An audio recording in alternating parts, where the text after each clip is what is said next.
So if you're looking at San Francisco now and you get into one of these bidding wars and you say to yourself, oh, I'm not paying 2.5 for this house. Well, next year it could be 3.5. Mm-hmm. That's the issue.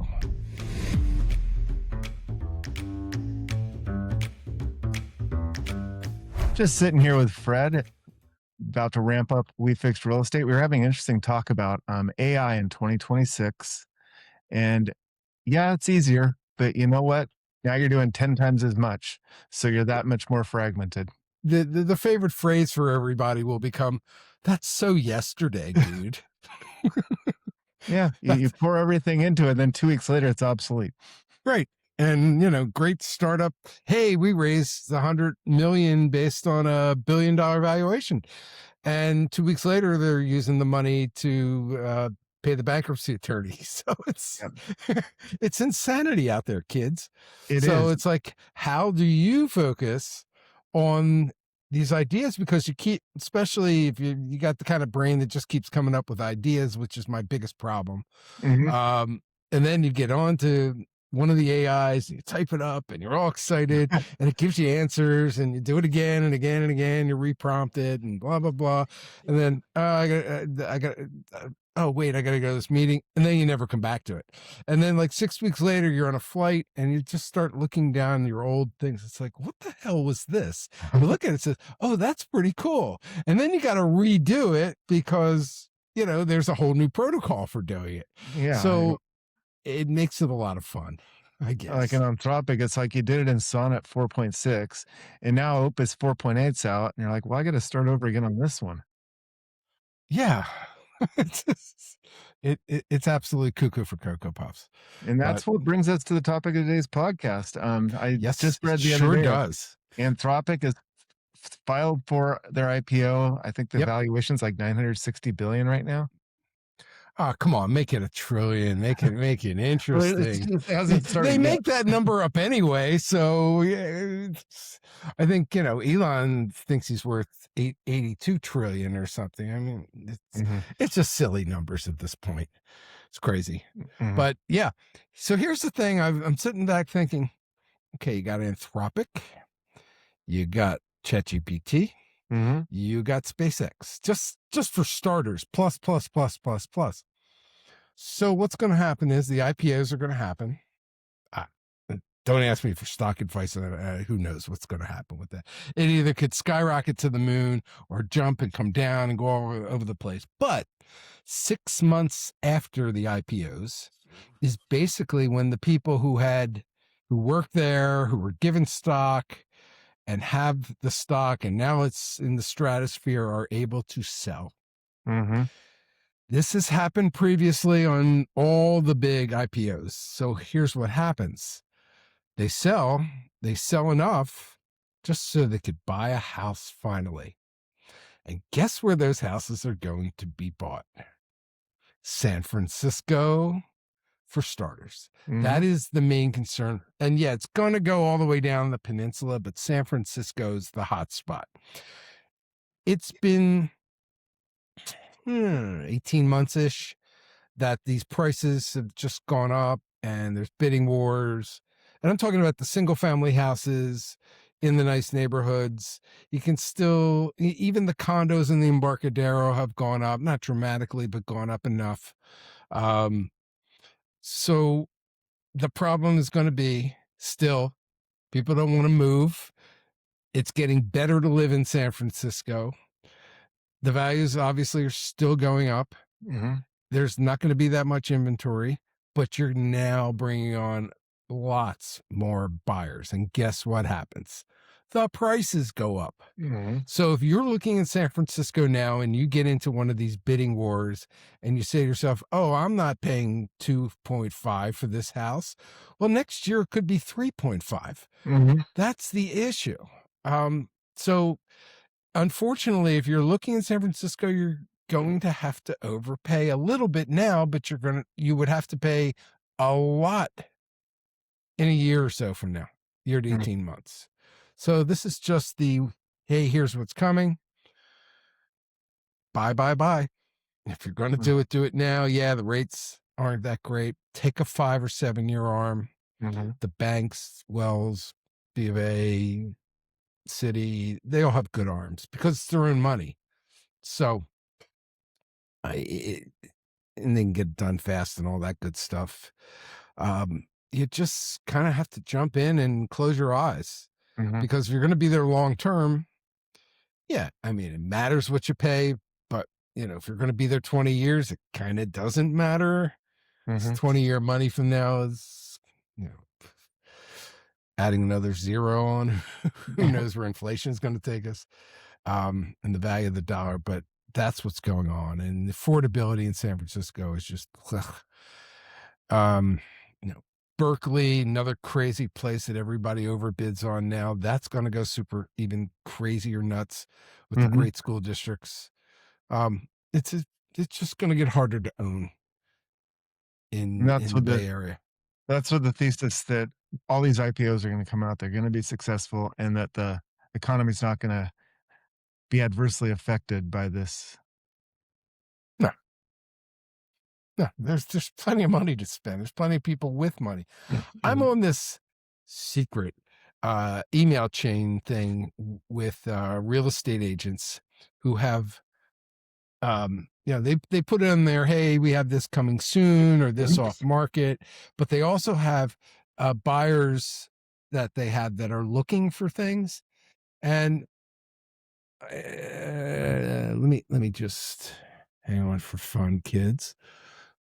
I'll read a few just so you get an idea of people who are looking for things. Um, Let me just get to a couple.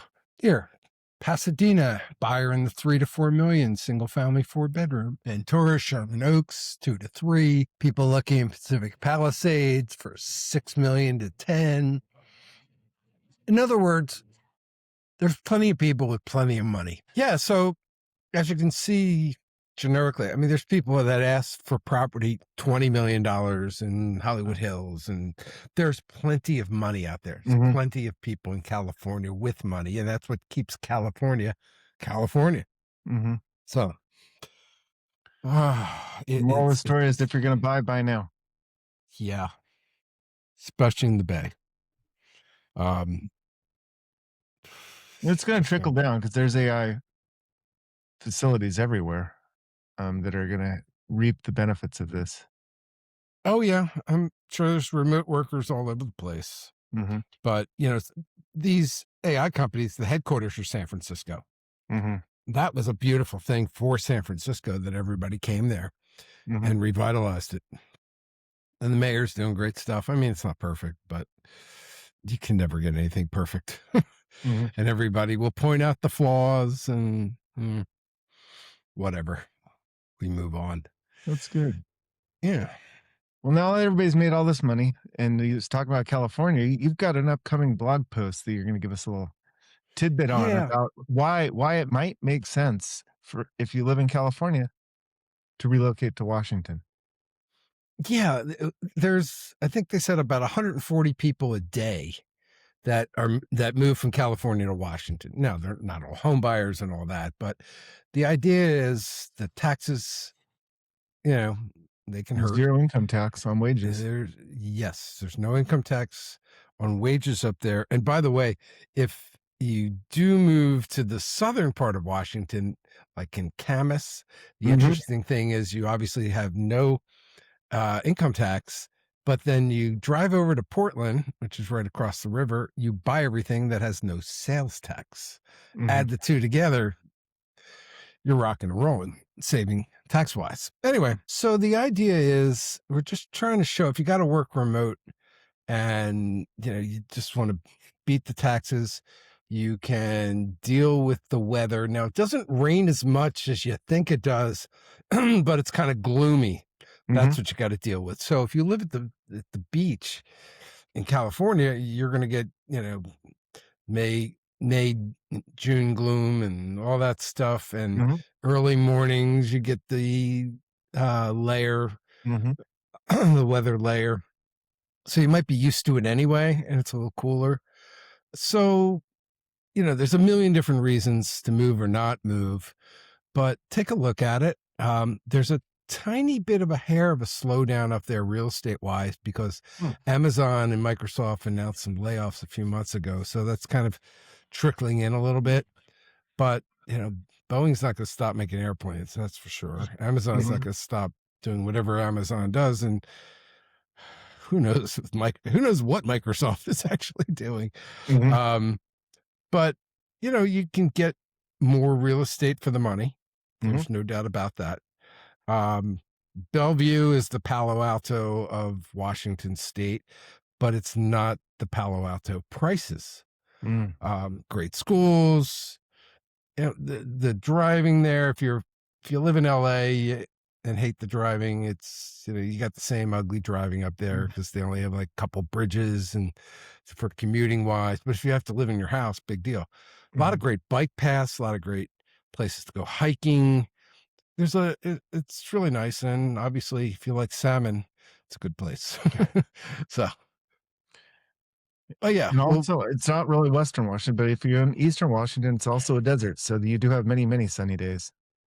ah, that's true Mhm. because the ugly weather can't get over the mountains, and hence the Yeah, sun it comes still through. snows, but it's nice. I Yeah, spent it's a a lot little of time. cooler. Yeah. Yeah, nice. So, there's an idea if that's in your wheelhouse. We just did a reload for a buyer who actually came from Bellevue, moved to San Diego. So there's the reverse situation where he says, "I'd like some sunshine, Uh, please." Um, so there's a reverse, but I think there's still a possibility if you're going to get out of California for some reason, your first choice would probably be Seattle to kind of get the same feel, the mhm. same tech-ish, thing. Mhm. But it's a little more home base, little not as it's definitely not as crazy as LA. There's thank God. Um, but yeah, read the blog article if it interests you. No, it's fascinating. I was just skimming through it myself. Yeah, there Um, you go. yeah. What else do we have to talk about? What about interest rates? What's been happening? We haven't talked about that in at least a week. Okay. Interest rates 100% lately have just been because of oil prices and Mhm. God knows what's going to happen with that. The boom is going to come that everybody's going to figure out, you know what? Let me trade my gas car in for an electric and you get a used one for a really good price that are coming off leases from 2, 3 years ago that are, I mean, the range anxiety, unless you're driving like crazy and you Mhm. don't have any time to charge your car, the range anxiety is not a big deal anymore. And It there's was it so many places to charge. I agree. So, I used to be worried about it, but we took my wife's Tesla to Paso Robles, a couple mhm. weeks ago, and it's a 400-mile drive or 380, but it was so easy just to stop in, and the way those Teslas charge, you get like 80% of the way there in 6 minutes. Oh yeah, I got the adapter for my car so I can go to the Tesla thing. Now there's some Tesla places you have to be a member and you pay like $12 a month. Oh, is So I that haven't it? gotten that far. I Yeah. have to ask her about that, but I Yeah. found it nice. You find one next to a place, it's almost just a little bit longer than pumping, and I saw that the chargers in China right now will Oh, the charge BYD is insane. Yeah. faster than a gas pump. And we're trying to get to that technology. It's Mhm. just only going to get better. I mean, where I'm at, I have this thing called Charge It or something. It's a trickle charger. It Mhm. takes like 5 hours to get 75 miles. I mean, it's ridiculous. Mhm. But if you have it at a house, the trickle charger, you just charge it overnight, you're Mhm. done. Or you can put in the heavy duty 240 line or, one of the crazy Tesla chargers if you have it. Yeah, But we just used the trickle charge, and we didn't drive the Tesla over the weekend, and, you know, even though you're getting a micro amount, it adds up, and Brooke's car was at, like, 70% this morning. yeah, nothing. Mhm. Exactly. So people are people are going to hear from different friends and neighbors and relatives talking about it now. It's becoming a conversation because I had to rent a car yesterday in San Francisco and I filled up a Mazda little SUV thing, half a tank was like $65. Mhm. It's it's insane. I mean, the place near the airport was like 7 something a gallon. Mhm. I didn't really think about it, and I just, "Oh, I gotta get gas," and there it is. It's the only, and that was at the cheap place, like, what was it called? Valor or something like Oh, that? Valero. Valero, yeah, Valero, and it wasn't Exxon or Chevron, Mhm. and so No, I can testify that round trip from to Paso was, about 700 miles, 800, 780, and I think the total we spent on energy, I guess, electricity, was about $68, which would be a third of the price if I drove my Jeep up there. yeah, so the Tesla's, it's a little expensive, but, you're I getting didn't think top that of it. was expensive at all. Like, you charge your car in like 15 minutes and it's like $12. Oh, okay, you're adding And then you cumulatively. can get Yeah, another 300 miles. 12 yeah, I mean, $12 for 300 miles is pretty it's all getting inexpensive. cheaper, and the other thing that's going on, 2 things actually I wanted to talk about. Um, One has to do with toilets Oh, in San Francisco. Hang on as I pull up the information. I'm always anxious to learn about new toilet technology. Well, it's even better than that. Let me get to it. The San Francisco, what they're doing is, and I'll read it verbatim: save water and money by increasing your water efficiency. All SFPUC customers with qualifying toilets, do you have a qualifying toilet? Can receive a rebate of up to $200 per toilet to replace toilets with new ultra high efficiency toilet tanks. So we can, I'll, Drew, you can share the link, but it talks about, getting into those low flow things Mhm. and getting paid for it. So Yeah. that's really nice. And you can do up to 5 toilets, Wow. and you can apply online for the rebate. Hmm. So there you go. Get That's a nice thing with toilets. Um, what was the other thing? I can't remember. Anyway, I'll remember for the next week. A toilet rebate. Wow. A toilet rebate. Yes. Well, Isn't that to look isn't into that that. fun? There you go. That's for San Francisco only. Oh, well, that's not going to help me. Yeah, not gonna help you. Anyway, I think that's enough. I think so. So check out the post. This, if you're interested, it's a pretty detailed comparison, like all the way down to the days of sunshine. Yeah. Yeah, And if you're in the market for a home, I mean, better maybe get off the fence and start buying something before all the AI money comes. exactly. I know it's gonna be in San Francisco, but I'm sure it's gonna flood down the peninsula. It goes everywhere. I It mean, goes everywhere. it's San Yeah. Francisco, but it's also going to be vacation homes. Like Hmm. a fellow I know that works in NVIDIA, he's just finished building his huge vacation home in the ski resort because he has NVIDIA money. But now there's going to be AI money. So even in those smaller areas, it's gonna impact all of real estate. Yeah. If you wanna buy that place in Costa Rica, buy it now. He also built a place up in Tamarindo. So There you go. he was Perfect. already right in the thick of it. So yeah, that's also going to happen, which hopefully will trickle down into construction firms and everything there. They'll have more money, so they'll be able to buy more Right. homes. And then hopefully we get more of, this cement built 3D houses to That's get things, all that stuff. that's almost prime time now. Oh, I would. yeah, pretty much, because Lennar's involved in it, and Wells Fargo is now giving mortgages on these type of houses. Not that Fannie Mae isn't, but Mhm, Wells is getting involved with some builder. So yeah, it's mainstream, but you want to buy a Toll Brothers house, it's still sticks and bricks. mhm, So I don't really understand them as to why, because especially in California, because then we get into the insurance issues. These 3D printed cement houses are going to be a lot cheaper to insure. mhm. So, one last thing we'll leave you with: if you're looking at a house before you put an offer in California, make sure you can get insurance and find out what it's going to cost, because the insurance agents can type in the address and let you know everything. If there are a lot of prior, um, uh, things that were wrong that they paid out a lot of money on, you might have a hard time getting insurance. because of the house. Mhm. So, and then I talked last week about the insurance company that wanted your disclosure, I mean your inspections, and wanted Mhm. you to do everything on the inspection, or they wouldn't give you insurance. So it's crazy out there. So Definitely check. it's enough rambling. Mhm. Well, this has been the latest episode of We Fixed Real Estate. Tune in next week to find out something new.